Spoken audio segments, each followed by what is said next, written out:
know po, pero ever since naging PA niya yung Maru na yun, unti-unti na po nagbago yung ugali ni Brian.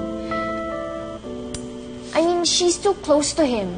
And Tita, I think she's flirting with him. You don't have to worry about that, Maru, okay? I don't care about her and she's not welcome in my family. I will knock some sense into my son.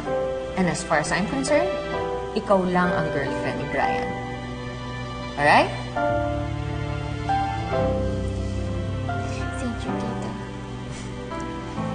So now, can we eat? Come on, let's eat.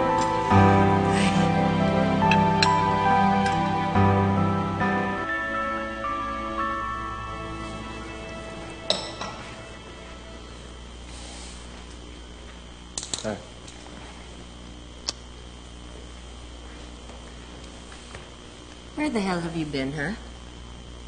And what is that? What the hell is that? Ano ba ginagawa mo sa buhay mo, Brian, ha? Alam mo, if your dad was here, he would flip out. Aren't you at least gonna ask if I'm hurt? Good night. Anong good night? Wait!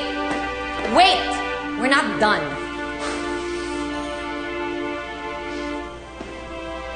Anong plano mo kay Trina? Break na kami ni Trina. And I'm just gonna be unfair in our relationship if I stayed knowing that I have different feelings already.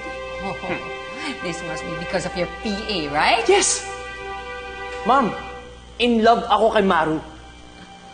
Over my dead body. Mom! I will not allow it! Mom, these are my own feelings. You have no right to dictate who I'm gonna love. Really? Yes!